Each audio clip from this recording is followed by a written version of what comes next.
الحمدللہ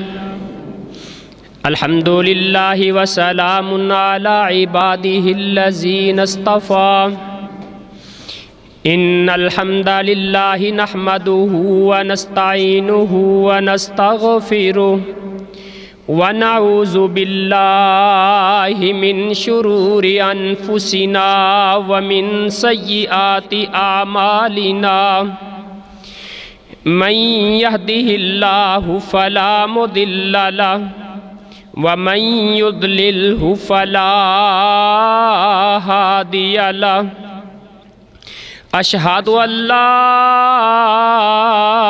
إله إلا الله وحده لا شريك له واشهد ان محمدا عبده ورسوله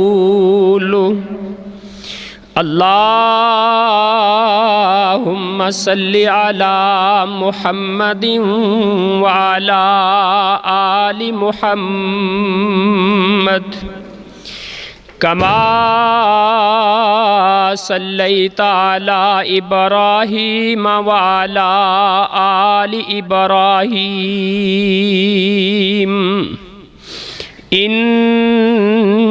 إنك حميد مجيد اللهم بارك على محمد وعلى آل محمد كما باركت على إبراهيم وعلى آل إبراهيم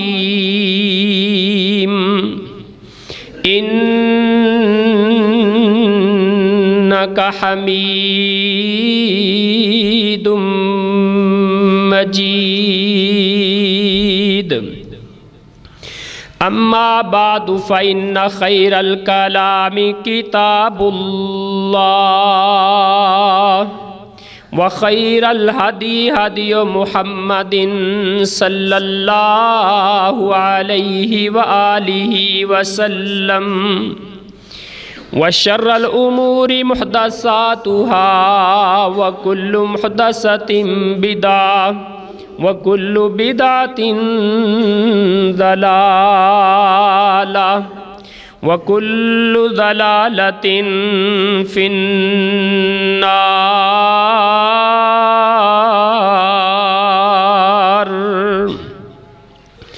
رب اشرح لي صدري ويسر لي أمري واحلل عقدة من لساني يفقهوا قولي سبحانك لا علم لنا إلا ما علمتنا إنك أنت العليم الحكيم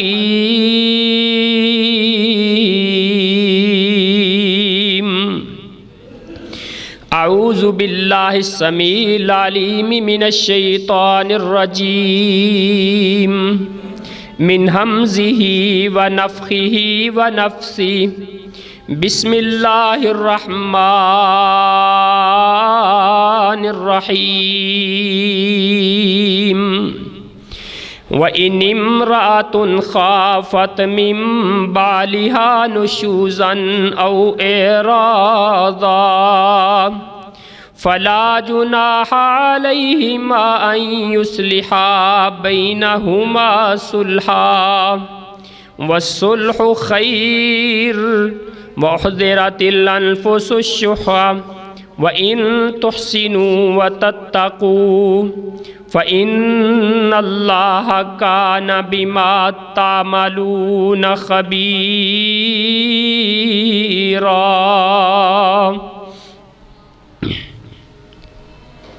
ہر قسم کی حمد و ثنا اللہ جل جلالہ کی پاکیزہ بابرکت ذات کے لیے، درود و سلام سید الاولین والآخرین امام کائنات حبیب کبریا جناب محمد الرسول اللہ صلی اللہ علیہ وآلہ وسلم کی پاکیزہ اطہر اور مقدس ذات پر سابقہ خطبہ جمعۃ المبارک میں ہمارے خطبے کا عنوان تھا گھر ٹوٹنے کے اسباب کیا ہیں۔ ان میں سے 3 اسباب میں نے آپ کے گوش گزار کیے تھے، جن میں پہلا یہ تھا کہ اسلامی تعلیم کا، دینی تربیت کا فقدان خامد یا بیوی میں سے کسی ایک کے اندر بھی ہوگا تو وہ گھرانہ کبھی بھی پایا تکمیل تک پہنچتا نظر نہیں آتا۔ دوسرا سبب اس کا تھا کہ خامد اپنی بیوی کو مناسب اور ضرورت کے مطابق خرچہ نہ دے، اس کی ضروریات کو پورا نہ کرے، اس سے بھی گھرانے ٹوٹ جاتے ہیں۔ اور تیسرا سبب یہ تھا بے جوڑ شادیاں۔ خامد اور بیوی کی ثقافت میں، ان کی مالداری میں، سمجھداری میں، تعلیم میں، خاندان میں بڑا فرق ہوتا ہے۔ بظاہر تو ہم کہتے ہیں چلو کوئی نہیں، اللہ خیر کرے گا، رشتہ جوڑ دیتے ہیں، لیکن اس طرح مزاج ملنے مشکل ہو جاتے ہیں اور جس کی وجہ سے گھرانہ ٹوٹ جاتا ہے۔ اس کا چوتھا سبب یہ ہے اولاد کا نہ ہونا، یا اولاد تو اللہ تعالیٰ عطا کر رہا ہے لیکن بیٹیاں ہی بیٹیاں پیدا ہو رہی ہیں۔ آپ احباب نے اخبارات میں دیکھا ہوگا، پرنٹ میڈیا، سوشل میڈیا اور الیکٹرانک میڈیا کے ذریعے آپ بھی خبریں پڑھتے سنتے رہتے ہیں۔ حالات و واقعات آپ کے سامنے نہیں رکھنا چاہتا، وہ آپ خود اس سے آگاہ ہیں۔ کتنی ایسی بہو، کتنی ایسی بیٹیاں کہ جن کے ہاں اولاد نہ ہونے کی وجہ سے ان کو طلاق دے دی گئی، یا اس گھر کے اندر ان کی زندگی کو عذاب بنا دیا گیا۔ کتنے گھر ایسے ہیں جہاں پر بیٹیاں ہی بیٹیاں پیدا ہوئی تو وہاں پہ گیس کے سلنڈر بھی پھٹتے نظر آئے۔ کتنے گھرانے ایسے ہیں کہ جہاں پر اللہ تعالیٰ نے بیٹیاں ہی عطا کر دیں تو اس گھر کا چولہا بھی اس عورت کے کپڑے جلاتا نظر آیا۔ کتنے ہی ایسے معاملات جہاں پہ بیٹیاں ہی پیدا ہوئیں تو وہ بیٹی جس کے گھر میں بیٹیاں ہی بیٹیاں پیدا ہوئی ہیں، وہ پنکھے کے ساتھ پھندا لے کے اپنی زندگی کا خاتمہ کرتی نظر آتی ہے۔ حالانکہ اگر کوئی انسان سوچے، یہ جس عورت نے ساس بن کے، جس مرد نے سسر بن کے، جن خواتین نے نندے بن کے، اور جس مرد مجاہد نے خامد بن کے اس ایک عورت کی زندگی کو عذاب بنا رکھا ہے، وہ سوچیں کہ اپنی مرضی سے پیدا ہوئے ہیں یا ان کو خالق کائنات نے پیدا کیا ہے۔ اگر اپنی مرضی سے پیدا ہوئے ہیں، اگر وہ اپنی مرضی سے پیدا ہوئے ہیں تو پھر اپنے بچے بھی خود پیدا کیوں نہیں کرنے پہ طاقت رکھتے؟ لیکن یہ حقیقت ہے، مسلمان کا ایمان ہے کہ کائنات کی ہر چیز کا تخلیق کرنے والا کائنات کا خالق و مالک ہے۔ اولاد دے اس کی مرضی ہے، نہ دے اس کی مرضی ہے، بیٹے ہی بیٹے عطا کر دے اس کی نعمتیں ہیں، اور بیٹیاں ہی بیٹیاں عطا کر دے تو اس کی رحمتوں کے دروازے کھلے ہیں۔ کسی کا کوئی اختیار اس حوالے سے نہیں۔ جب ایک بات کا قرآن مقدس نے فیصلہ کر دیا، وَلِلَّهِ مُلْكُ السَّمَاوَاتِ وَالْأَرْضِ يَخْلُقُ مَا يَشَاءُ، اللہ پیدا کرتا ہے جو چاہتا ہے، يَهَبُ لِمَن يَشَاءُ إِنَاثًا، اللہ جس کو چاہے بیٹیاں عطا کر دے، وَيَهَبُ لِمَن يَشَاءُ الذُّكُورَ، اور جس کو چاہے بیٹے عطا کر دے، اور جس کو اللہ چاہے بیٹے بھی عطا کر دے، بیٹیاں بھی عطا کر دے۔ اور اگلی بات پہ غور کریں، وَيَجْعَلُ مَن يَشَاءُ عَقِيمًا، اللہ جس کو چاہے بانجھ کر دے، اولاد سے محروم کر دے، اولاد پیدا کرنے کی طاقت اور اولاد پیدا کرنے کی صلاحیت اللہ اسے سلب کر لے، یہ اللہ کے اختیار میں ہے۔ جب اللہ کہتا ہے کہ میں جس کو چاہوں بانجھ کر دوں، پھر کون وہ مرد ہوتا ہے جو عورت کو طلاق دے دے کہ تیرے ہاں تو اولاد ہی نہیں ہوتی، صرف اس وجہ سے طلاق دے دینا، صرف اس وجہ سے اس کی زندگی کو عذاب بنا دینا۔ اللہ اکبر، اللہ تعالی ہمیں ایمان کی دولت عطا فرما دے۔ مجھے یاد ہے آج بھی کہ وہ گھرانہ کہ جس گھرانے کے اندر شادی ہوئی نوجوان کی، پہلا بیٹا جس کی شادی کی گئی، اور رب کا کرنا ایسا ہوا، اللہ کی رحمت کے دروازے یوں کھلے، اس گھر میں پہلی بیٹی پیدا ہوئی، اور اس بیٹی کی دادی کو میں نے بیان کرتے سنا ہے، ساڑھے گھر چڑیل کیڑی آ گئی، اور کوئی گھر اسے نظر نہیں آیا تھا۔ اللہ تعالی ہمیں اس سے محفوظ فرما لے۔ یہ ایمان کی بات ہے جس کو اللہ ایمان عطا کرتے، ورنہ اگر سوچا جائے پیغمبر کائنات محمد الرسول اللہ صلی اللہ علیہ وسلم میرے نبی سے زیادہ حسین و جمیل، آپ سے زیادہ طاقتور، آپ سے زیادہ صلاحیتوں کا مالک، آپ سے زیادہ خوبصورت، آپ سے زیادہ اپنی صلاحیتوں کے لوگوں کو فائدہ پہنچانے والا دنیا کائنات کے اندر کوئی پیدا نہیں ہو سکتا۔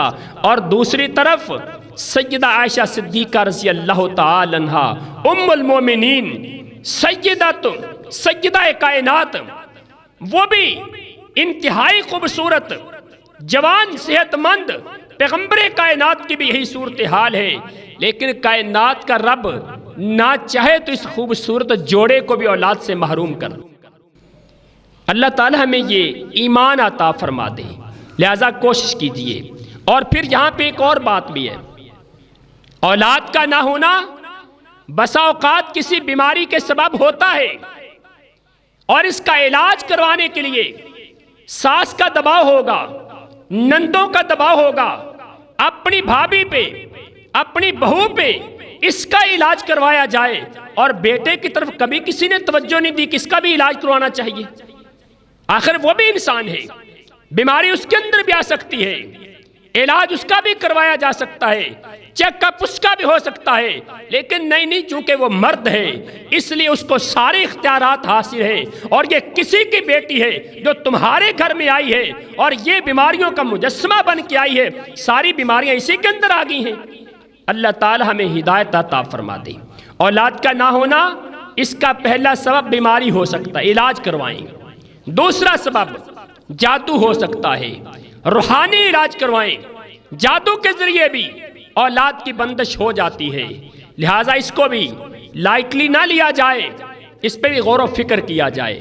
گھر کے اندر اذکار کا اہتمام، نماز روزے کا اہتمام، قرآن کی تلاوت کا اہتمام، دم درود کا اہتمام، لیکن یہ ایمان کے جھوٹے ڈاکوؤں سے بچا جائے، اور کسی ماہر اور توحید پرست عالم دین سے علاج کروایا جائے، اس سے دم کروایا جائے، انشاءاللہ اللہ اولاد کے دروازے کھول دے گا۔ پانچواں سبب گھرانہ ٹوٹنے کا، گھرانہ ٹوٹنے کا پانچواں سبب یہ ہے کہ حقائق کو چھپا لینا۔ جب رشتہ طے کیا جاتا ہے نا، تب حقیقتوں پہ پردے ڈال دیے جاتے ہیں۔ قرآن مقدس نے یہ بیان کیا، وَقُولُوا قَوْلًا سَدِيدًا، سیدھی بات کہو، سچ کہو، یا ایھا الذین آمنوا اتقوا اللہ وکونوا مع الصادقین، اللہ سے ڈر جاؤ اور سچوں میں سے ہو جاؤ۔ اللہ اکبر۔ یہاں پہ جب رشتے طے کیے جاتے ہیں نا ہمارے معاشرے کے اندر، اس وقت بیٹے کے والدین اس کے رشتہ دار اس کو اتنا بڑھا چڑھا کے بیان کریں گے کہ شہزادہ چارلس بنا دیں گے، اور اگر بیٹی کے ورثاء ہیں اس کے والدین ہیں اس کو لیڈی ڈیانا بنا کے پیش کریں گے کہ ہمارے ہاں تو اتنی جناب صلاحیت کی مالک ہے، لیکن حقیقت کی طرف کوئی نہیں آتا۔ اللہ کے پیغمبر نے خطبہ نکاح کے اندر یہ آیت پڑھی ہے، یا ایھا الذین آمنوا اتقوا اللہ وقولوا قولا سدیدا، اے ایمان والو اللہ سے ڈر جاؤ اور بات سیدھی کہو۔ یہ آیت کہاں پڑھی؟ خطبہ نکاح کے اندر۔ نکاح کے خطبے میں یہ آیت پڑھ کے پیغمبر کائنات نے درس دیا، اگر تم نے حقائق کو چھپایا ہے، اگر تم نے حقیقتوں پہ پردے ڈالے ہیں تو پھر ان کو کھول کے حقیقت واضح کر دو تاکہ کل کی پریشانی سے بچا جا سکے۔ آپ نے کتنے رشتے ایسے ٹوٹتے دیکھے ہوں گے، پہلے بتایا کچھ جاتا ہے، بعد میں دکھایا کچھ اور جاتا ہے۔ اللہ تعالی ہمیں اس سے بھی محفوظ فرما لے۔ اور چھٹے نمبر پہ جس وجہ سے گھرانے ٹوٹتے ہیں، مسلکی اور مذہبی فرق آ جاتا ہے۔ میرا مذہب اور ہے، میں اہل حدیث ہوں، جو میرے گھر میں بہو بیٹی بن کے آ گئی، جو میری بیوی بن کے آ گئی، اس کا مذہب حنفیت کا ہے، اس کا مذہب شافعیت کا ہے۔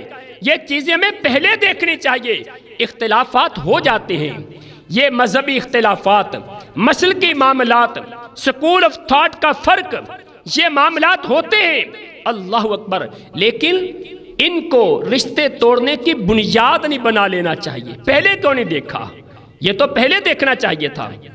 اللہ تعالی ہمیں اس سے بھی بچنے کی توفیق عطا فرمائے۔ لہذا جب بھی رشتہ طے کریں اس وقت اس معاملے کو چھوٹا نہ لیا کریں، کیونکہ جب رشتہ طے ہو جاتا ہے اس کے بعد خوشیوں میں غمیوں میں شرکت کرنی پڑتی ہے۔ ایک ایسے معاملات ہیں رسم و رواج کے، ان کو میں نہیں مانتا، میں کتاب و سنت پہ عمل کرنے والا ہوں، میں ان رسم و رواج کی طرف نہیں جاتا۔ جہاں میں نے اپنے بیٹے کا رشتہ کیا، جہاں میں نے اپنی بیٹی کا رشتہ کیا، وہ ان رسم و رواج کو ماننے والے، ان کو کرنے والے ہوتے ہیں۔ غمی یا خوشی کا موقع آتا ہے، مجھے وہاں پہ شرکت کرنا پڑتی ہے، تب میں اختلاف پیدا کر دیتا ہوں، تب لڑائی جھگڑے شروع ہو جاتے ہیں۔ یہ مجھے پہلے سوچنا چاہیے تھا۔ اگر اتنا ایمان مضبوط ہے، ان کا مقابلہ کر سکوں، ان کو دعوت دے سکوں، ان کو نیکی کے رستے کی طرف لا سکوں، ان کی برائیوں کو مٹا سکوں، ان کے غلط نظریات کو ختم کر سکوں، اور ان کو دعوت و تبلیغ کے ذریعے سے راہ حق دکھا سکوں، اگر میرے پاس اتنی صلاحیتیں ہیں تو پھر مجھے یہ قدم اٹھانا چاہیے، ورنہ اس سے گریز ہی بہتر ہے۔ 7ویں نمبر پہ رشتے ٹوٹنے کا 7واں سبب بدگمانی کا شکار ہو جانا۔ خاوند اپنی بیوی کے بارے میں بدگمان ہو گیا، بیوی اپنے خاوند کے بارے میں بدگمان ہو گئی، حالانکہ ہوتا کچھ بھی نہیں۔ حقائق جب پردے اٹھتے ہیں تو غلط فہمیاں نظر آتی ہے۔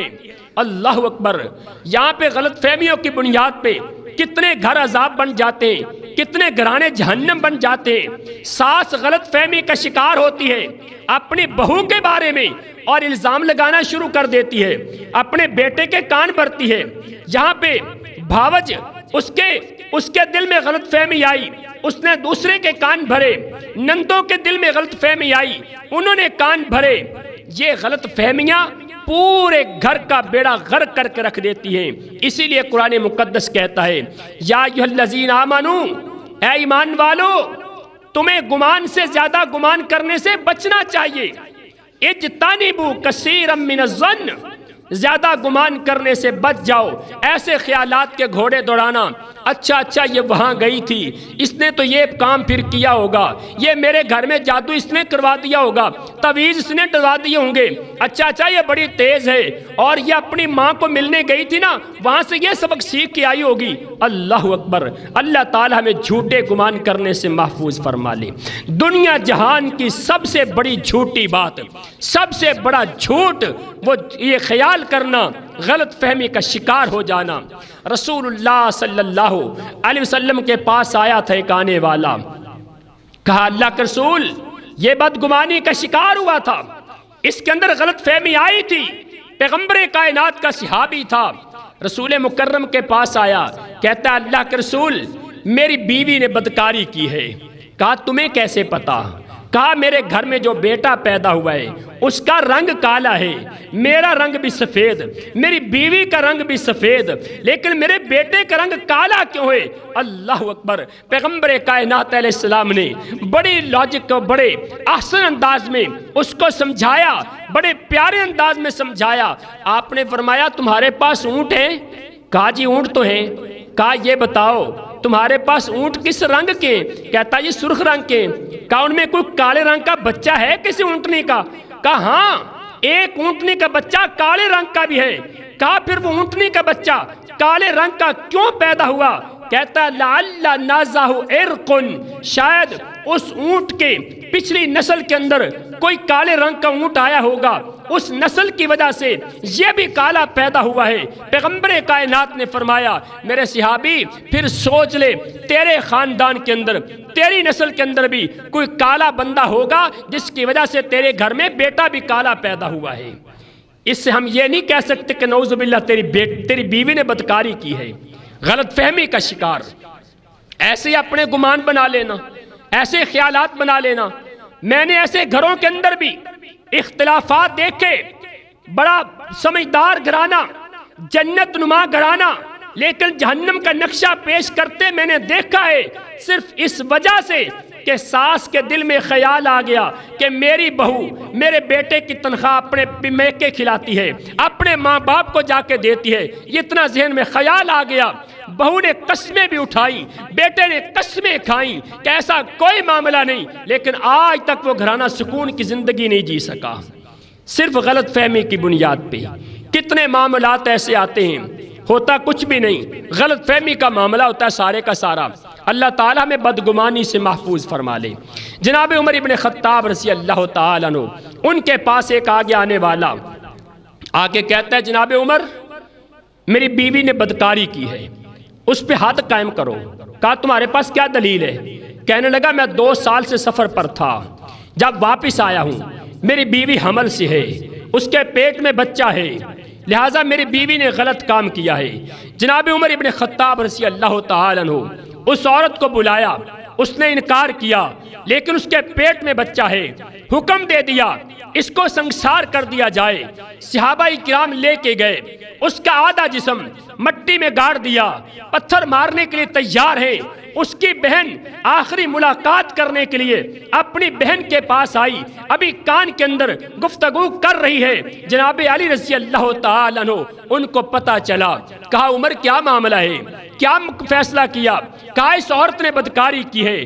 کہا دلیل کیا ہے؟ کہا اس کا خامد 2 سال تک سفر پہ رہا، گھر نہیں آیا، جب گھر واپس آیا اس عورت کے پیٹ میں بچہ ہے، لہٰذا 2 سال ایسا تو ممکن نہیں ہے، لہٰذا اس نے بدکاری کی ہوگی۔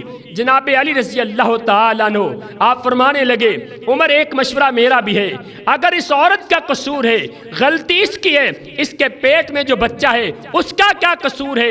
رسول اللہ صلی اللہ علیہ وسلم کے پاس ایک عورت آئی تھی، اس نے آ کے کہا تھا اللہ کے پیغمبر میرے سے غلطی ہوئی ہے، میں نے گناہ کر لیا ہے۔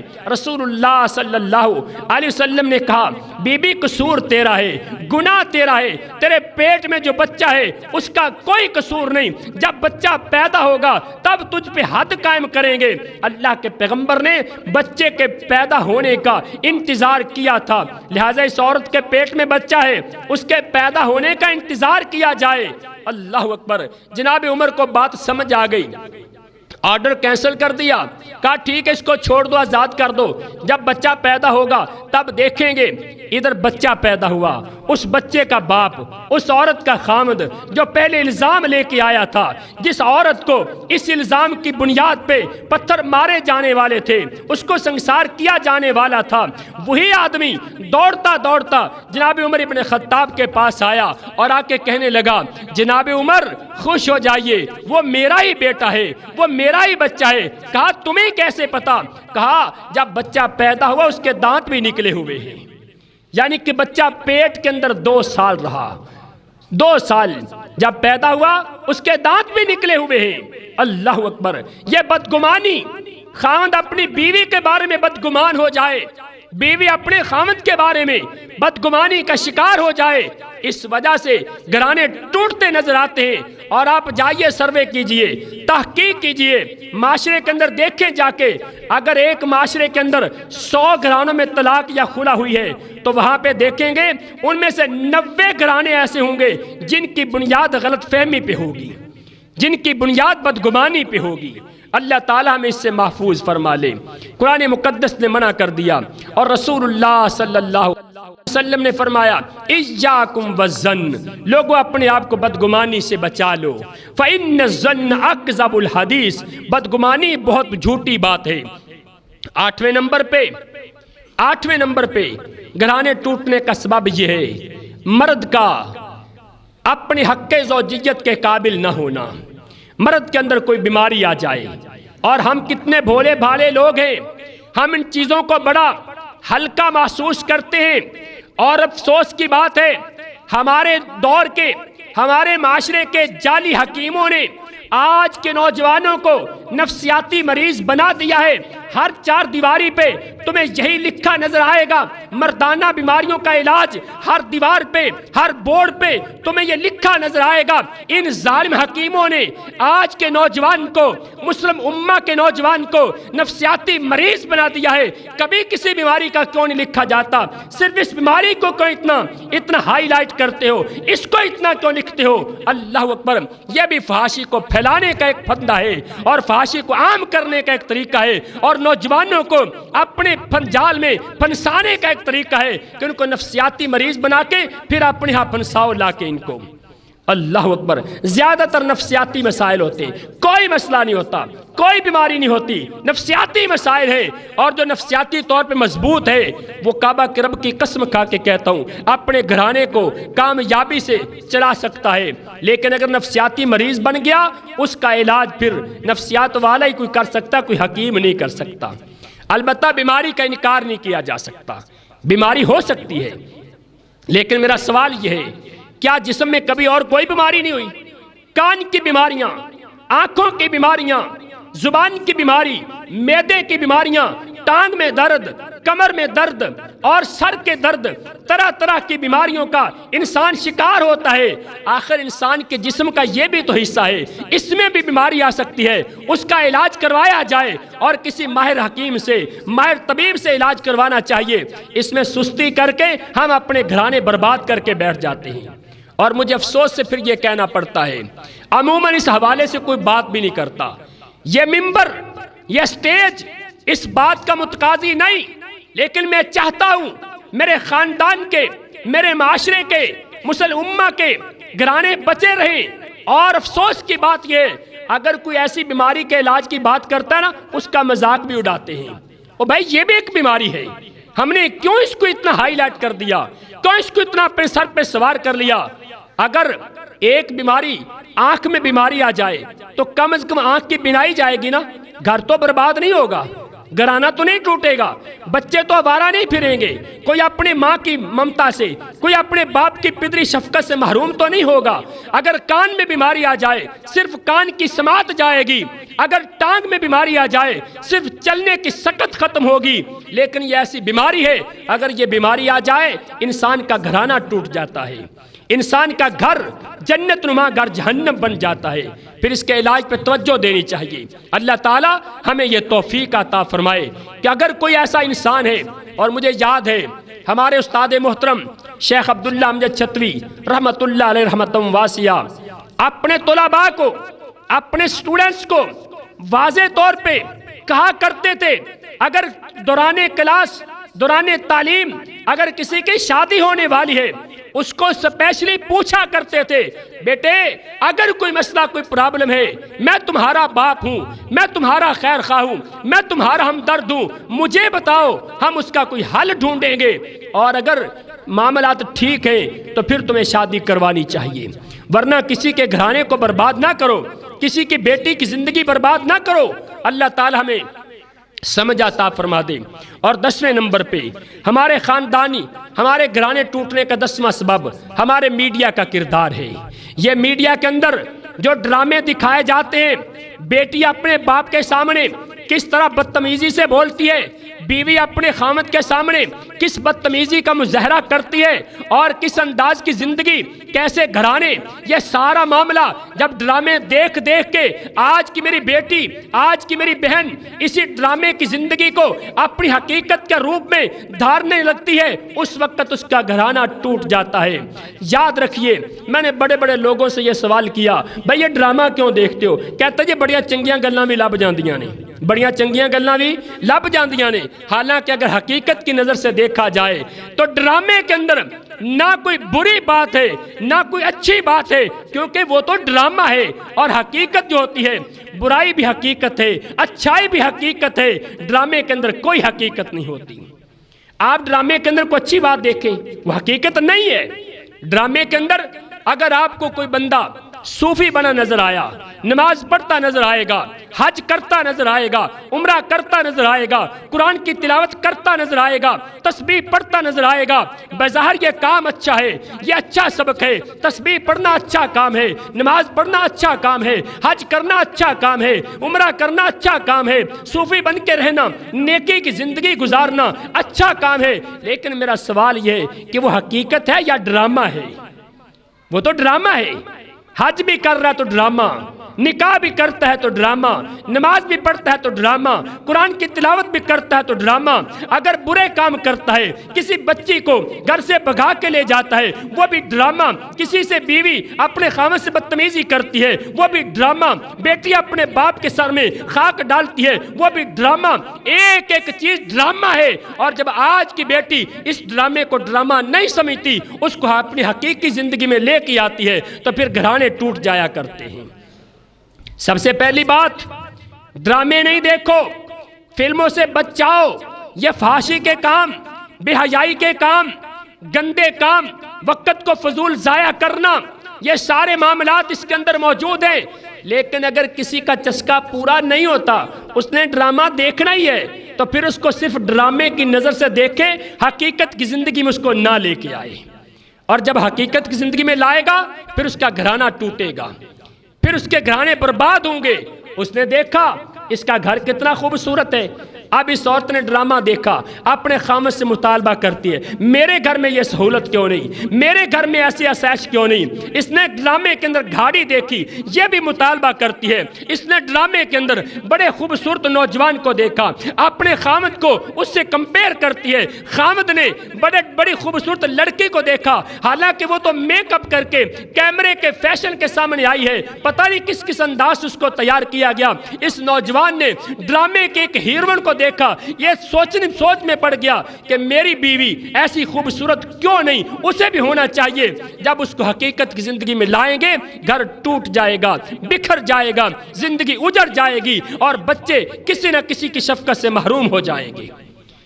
اور دور نہ جائیے، وزیر اعظم جب عمران خان صاحب وزیر اعظم تھے، اس وقت نوائے وقت کے اندر ان کا ایک بیان آیا تھا، ہو سکتا ہے کہ جب انہوں نے اپنی بیوی کو طلاق دی تھی اس وقت کا بیان ہو، لیکن میں کنفرم نہیں کہہ سکتا، البتہ ان کا بیان تھا اور بڑا کمال کا بیان، میں اپریشیٹ کرتا ہوں اس بات کو۔ انہوں نے کہا تھا ہمارے معاشرے کے اندر طلاق اور خلا کے کیس بڑھتے جا رہے ہیں، آپ عدالتوں کا چکر لگائیں، یہاں بھی ہمارے کئی محترم وکیل موجود ہیں، ان سے پوچھئے گا سب سے زیادہ کیس طلاق کے نظر آئیں گے، سب سے زیادہ کیس خلے کے نظر آئیں گے۔ اللہ اکبر! وجہ کیا ہے؟ عمران خان صاحب کہنے لگے اس کی وجہ صرف یہ ہے کہ ہمارے میڈیا نے، فلموں نے، ڈراموں نے عوام پر اتنا اثر ڈالا، فلموں اور ڈراموں کی وجہ سے ہالی ووڈ اور بالی ووڈ کی فلموں نے طلاق کے اندر اضافہ کر دیا، ان فلموں کو دیکھ دیکھ کے لوگوں کے اندر طلاق کی کثرت ہو گئی، خلے کی کثرت ہو گئی۔ اللہ اکبر! قرآن کی طرف آئیے، قرآن کی تلاوت کیجئے، دلوں کا میل اترے گا، اللہ کا ذکر کیجئے، دلوں کا میل اترے گا، اختلافات مٹیں گے، رہنمائی ملے گی۔ اگر فارغ وقت ملا ہے نفل و نوافل پڑھیں، اگر فارغ ٹائم مل گیا کسی اسلامی کتاب کا مطالعہ کریں، اگر فارغ ٹائم مل گیا رسول اللہ کی سیرت پڑھیں، اپنے آپ کو ضائع اور بیکار نہ کریں۔ اگر ان ڈراموں کو دیکھتے رہو گے تو پھر زندگی عذاب بنتی چلی جائے گی۔ اور 11ویں نمبر پہ